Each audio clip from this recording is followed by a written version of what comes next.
If he's conclusively, to my mind, proved that the Iliad was set in England, right, yes, how on earth do we justify that with this? And it suddenly came to me, we can justify it perfectly well if there were two Trojan Wars and they've been grafted together.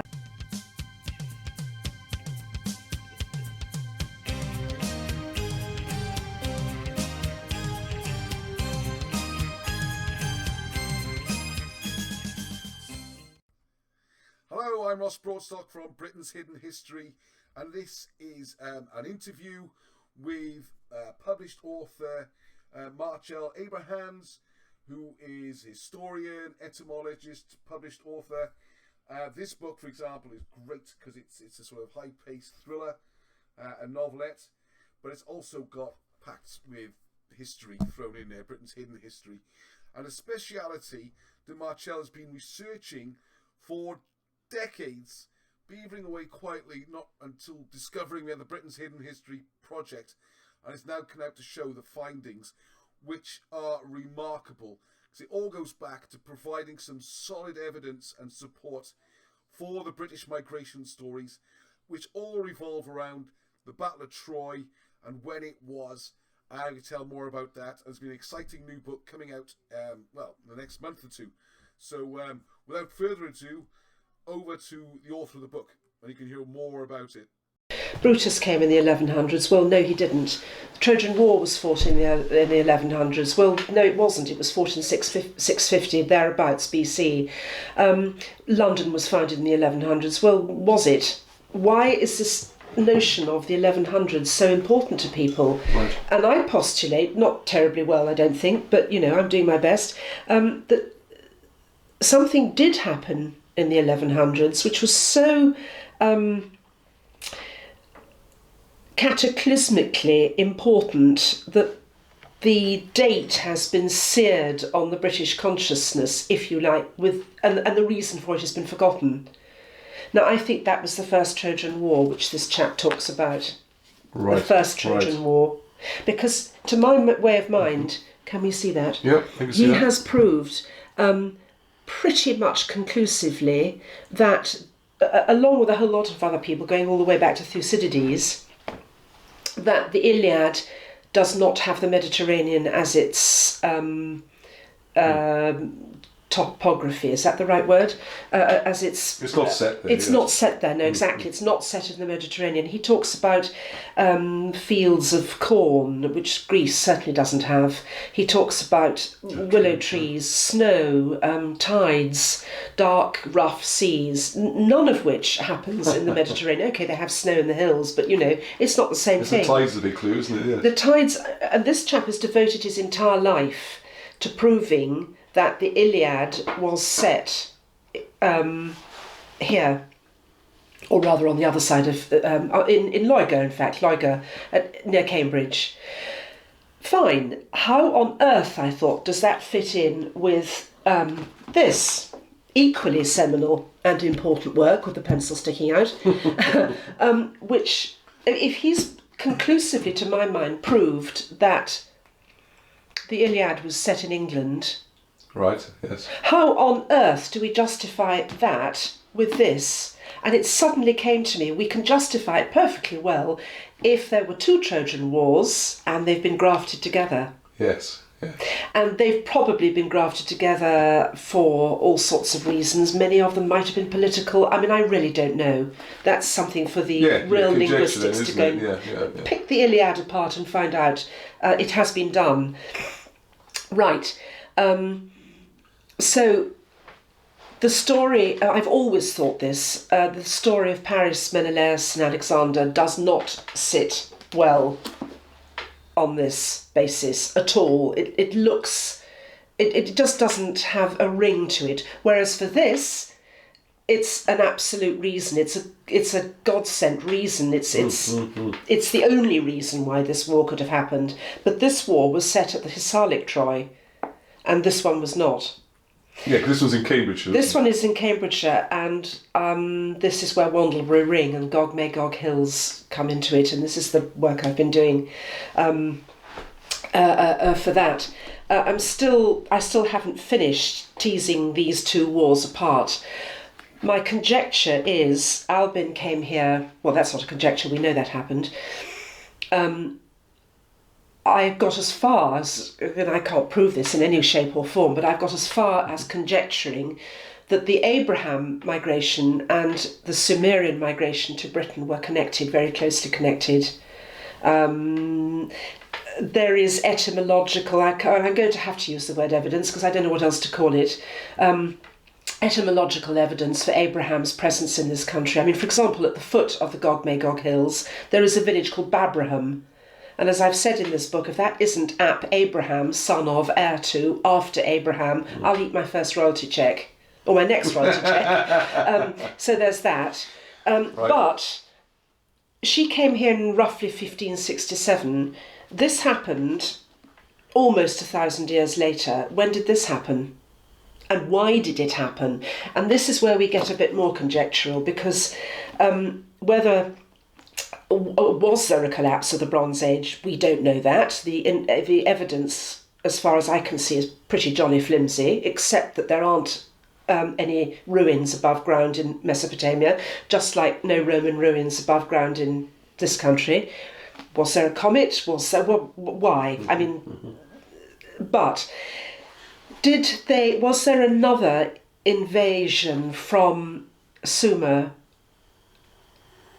to the Wash, and did they then displace Albine, whose descendants had been at Troy? I'm conjecturing again. I mean, people need to go and dig this place up. I mean, all I can do is put out a theory and hope that somebody will either go and prove me wrong, or I really hope prove me right. Yeah, there should be some interest. Did they come here 400 years after Albine and push her out of Troy after a 10-year siege?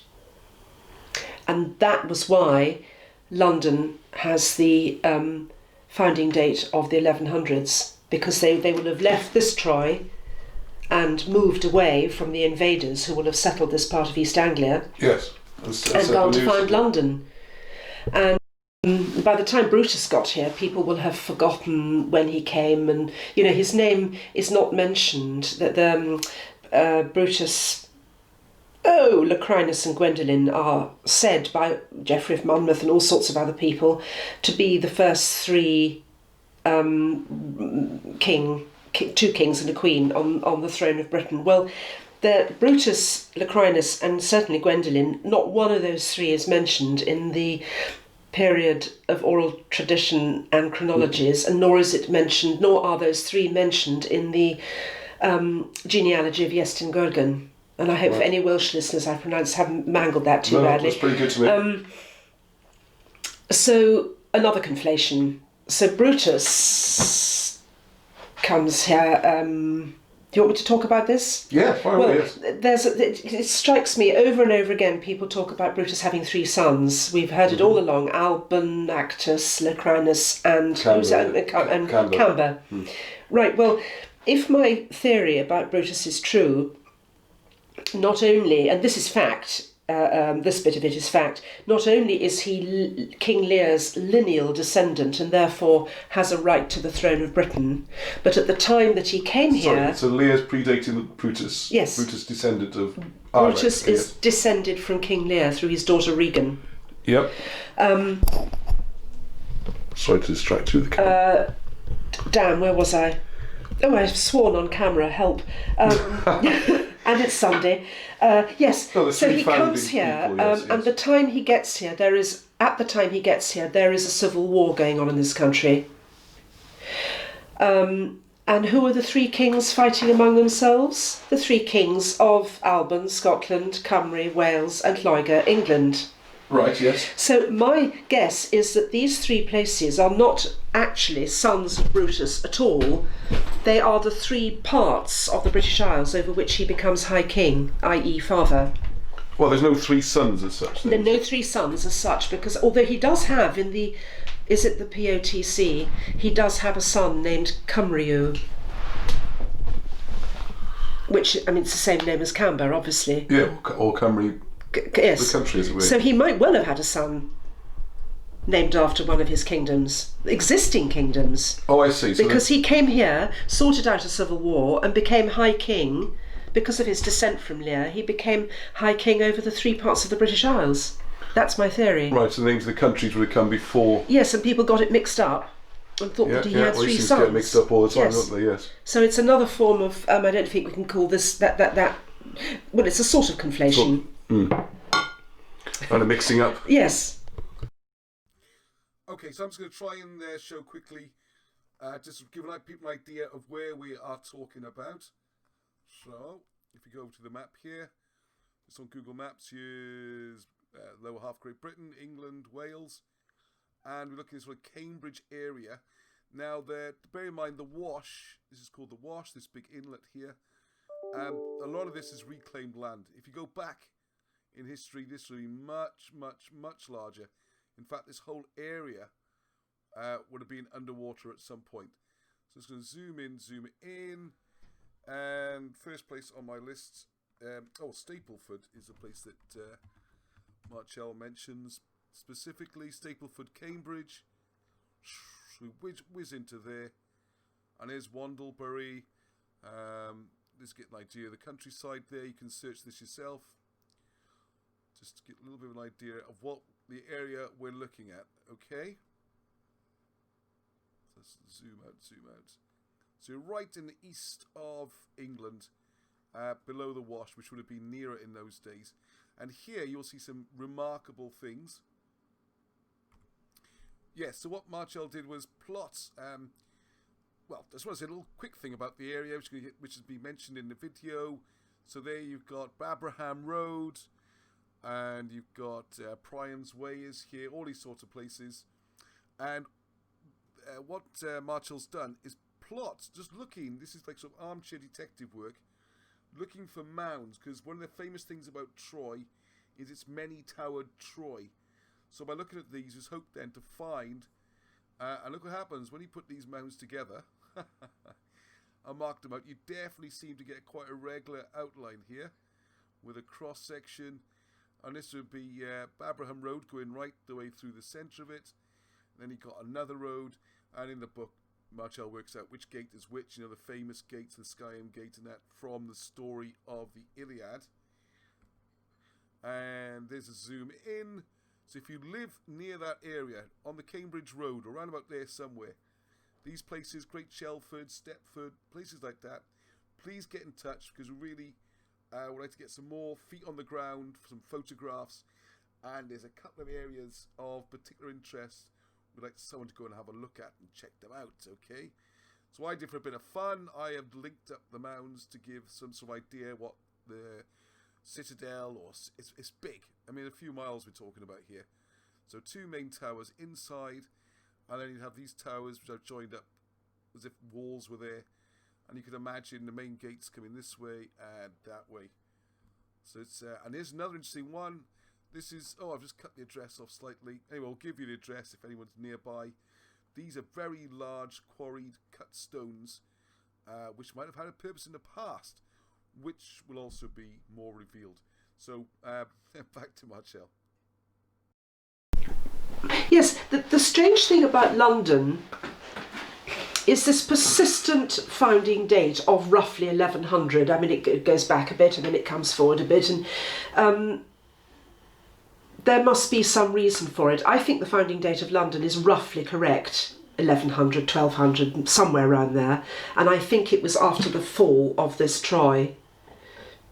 I think things got moved to London. I think there was a shift of governance from this Troy down to New Troy, which became London. But the earliest place, where it all started, was round the Wash somewhere. Then you're proposing. Yes, exactly. Same as this chap here, whose name I always have trouble remembering. Imon Wilkins. Well, I'm very Wilkins. happy. I will get to know this name, I think. I'm very happy. There's no picture on that. Oh no, just turn it around. It's okay. I'm very happy to say that I fell on this book when I found it. He doesn't gets the Humber in the wrong place, for example. But one mistake. There may be other mistakes, but it is actually a seminally important book. This, like the Holy Kingdom was. And if people make mistakes, well, then it's up to others to find them and correct them. I'm very, very happy indeed to say that I've rested a large chunk of my work on his work, because he did all the he devoted his entire life to proving that the Iliad was not set in the Aegean, or at least one of them wasn't. I mean, one of the battles of the Trojan Wars was not set in. Now, the other thing about this is this business of Hisarlik not being big enough to support Tower Troy, which was enormous. So what's Hisarlik? Hisarlik simply means the fortress, and this marvellous man, John Chapel, whose work I've been familiar with for, 15 years now, I should think, he says that if you go up into the hills, and he's done this on Google Earth, and thank you, Mr. Chapel, if you ever watch this. He Britainshidden history site. Well, I know, yes. The other one. He's done a Google Earth thing of this amazing system of fortifications, zigzag fortifications, up in the hills at a place called Esine. Gosh, where's that? Just above Troy, just above Hisarlik. Hisarlik. It's like Cambridgeshire or Suffolk. Well, no, we've moved to the. I've gone back to the Aegean now. Oh, back to the Aegean. Sorry, right, okay. Wilson and Blackett didn't pick up on that, because I think yes, 2 Troy. Well, far more than that. Just 2 Troys. There were. I mean, Trier is Troy. Trieste. There are 4 Troys in Cornwall alone. Troy. There's about 8 in the Cambridgeshire, isn't there? There are Troys. There's Mitchell Troy in Exmoor, I think it is. Or no, Mitchell Troy's not far from here, is it? It's just up. It's when you get to the road at the top. No, it's the road through the head of the valleys. Mitchell Troy's near there. If I'm wrong, please correct me. But I'm pretty sure that when we went to Gloucestershire that way, we passed a turning to Mitchell Troy. Anyway, there are Troys everywhere, all over the world. So it was a name that people took with them. And when you think that it has the same etymological root as true and troth, as in thereto I plight thee my troth, that sort of troth, which is the same word as truth, of course, they took their name with them wherever they went. So if you find something that looks like Troy, okay, this isn't very, I mean, any academic listening would laugh up his sleeve, but I can't help that. There is probably an etymological connection to our Troy. And so we're not just looking at one Troy, there are masses of Troys all over the world, but the ones that really concern us are this one and this one, because these 2 really concern our island story. What I really want to know is, where was the Ark in among all this? Right. Was it at Troy? Where did they keep it safe in their 100 and whatever it was, 250, no, 100 and something years after they were pushed out of Anatolia? Where did they keep it safe? I'm glad to know it. So where's the Troy then? This is we're back at Hisarlik Troy now. So we've got. So where was the Ark when they were in? Well, Anatolia. Where was the no Ark? idea. When they came out of Assyria, they had the Ark with them. Yes. They must have had it when they were pushed out through Anatolia and through Armenia when they arrived in Anatolia. Right. And there they sat for 100 odd years. Yeah. Until Brutus came. Now they, according to the Lemnos stone, they were waiting for their saviour, and sure enough, he didn't actually come to Lemnos, as we know. But the ships gathered. And he sent messengers all round the Aegean. So the people waiting on the shores of Anatolia, just by Hisarlik. Can you imagine them crowding onto that little island to be as close to the Aegean as possible, as close to Greece as possible, when he'd finished fighting his way round Epirus? I mean, it's an amazing thought. Anyway, also in Blackett show the Ark coming with them then back to Britain, don't they? To Wales. Yes, but they must have been there. So in Anatolia, when the war was being fought, when this Troy was being fought. Right, so you're saying where was the Ark during that 650 to 500 it? period then, effectively? During the Trojan War, this one. Right. I think they arrived in Anatolia about 750. Yes, exactly. So how did they keep the Ark safe? Where did they keep it? If anybody can find any Turkish legends or anything like that, I'm with you now, yeah. Gosh, that would be amazing to find out, because it's all circumstantial evidence. So roughly between 750 and 500, that's what period. Yes, because they'll have kept that ark safe all through. If Wilson and Blackett are right and John Chapel is right, and my goodness me, that body of research needs to be put together, then there was another absolutely massive siege and battle at Hisarlik or up in the hills at Esign. We don't know because nobody's done any digging. And somehow, the people with the ark, our people with the ark, kept it safe all the way through the fighting, and that part of Anatolia must have been in uproar for years. How did they keep it safe? That's what I'd like to know. Until they sailed with Brutus's fleet. And where? Yes. What is the purpose of this book? What is the purpose of the book that's coming out? The Great Migrations, if you get that done. I hope to show the likelihood of it, which is about the best that we can do at this stage until people start. Yes, or two everythings, it would seem to me. We know from existing digs that London is much older than we have been told, but much more needs to be done. But I really hope to show the likelihood of Albine. I know the connection between Sumer and Britain. It's an absolute, as I've said in the book, it's a knocker off of socks, that one. It really is. Knocker off of socks. I hardly believe the results of my own research. I keep reading it and thinking, no. But yes, it is true. Anyway, people will see. Yes, I hope to show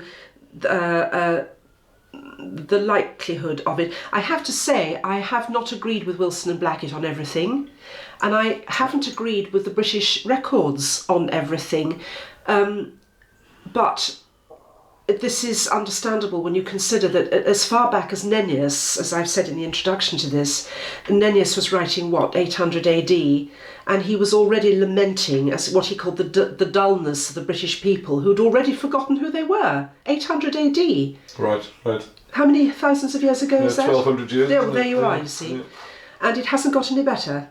Well, it has, because now lots of people are interested starting again. to turn, hopefully, but yeah. Yeah, I think the tide really has begun to turn. It's a fascinating point you make about Nennius talking about people haven't forgotten already. I know. I mean, I can actually... Because also the dates are enormous. It's what people need to realise, the depth of time. Lingwea Metashu, I can't pronounce her Sumerian name. I can't even really spell it properly. Let's go back to Nennius. If you take Nennius, for example, he's about halfway between 1100 BC and us. Yes. Yeah. Yes, he is. 1900, 2000 years either side. So that gives you an idea of the length of time we're talking about. Even by Nennius's time, this would have been ancient history, wouldn't it? This is the... Nennius was already complaining in his Historian Britonum, which he wrote in roughly AD 830, of the dullness of the British nation, because teachers had no knowledge, nor gave any information in their books about this island of Britain. I mean, plus ça change, doesn't it? Yes, really, exactly. Nothing changes. It's a wonderful quote. It's brilliant, isn't it? And that's right at the beginning, so I hope that'll grab. Yeah, I hope that'll grab people. That's just tremendous. That's blown my mind away. It's nothing alters, does it? Nennius is doing the same thing as we're doing only 1200 years ago. Yes, poor fellow. And I hope we have a slightly more success than he did, because we didn't have the internet and many books to work from, did he? No, he didn't. And we still talk of ancient history. It's what people need to realise. Well, of course he was. 5, 6, 7, 8, 9, 1, 2, 8. He was over 1,000 years after Brutus. 1,300 years after Brutus. It's about halfway. After Albine, it's almost 2,000 years. Yes, and we're 3,500 years from her. Yeah.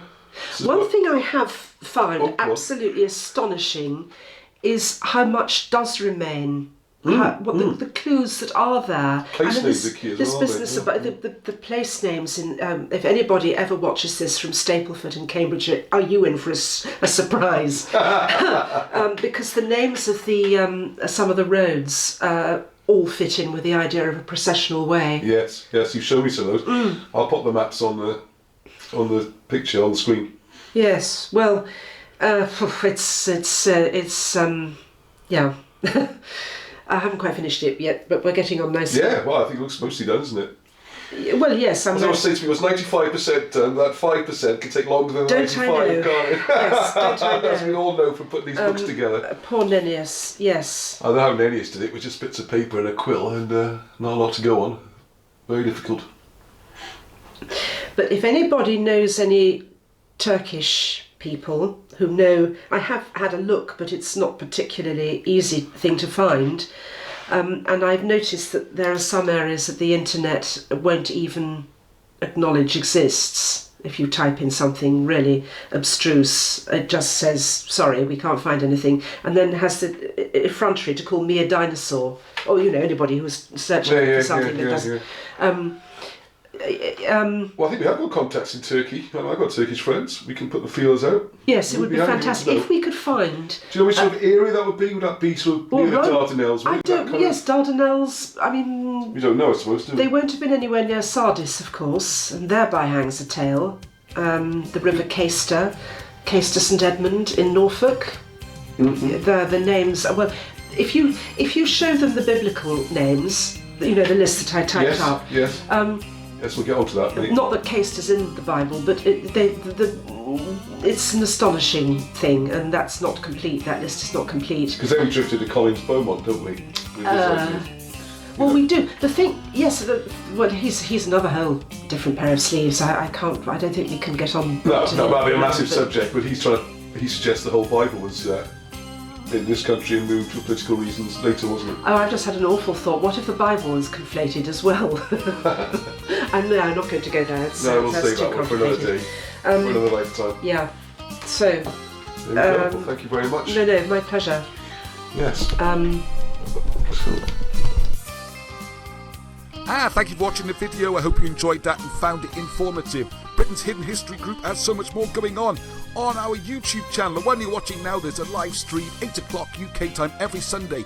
We speak to people like Wilson and Blackett, reprint their old books and help produce new ones. We go researching to the tops of mountains, all the way down to the bottoms of caves.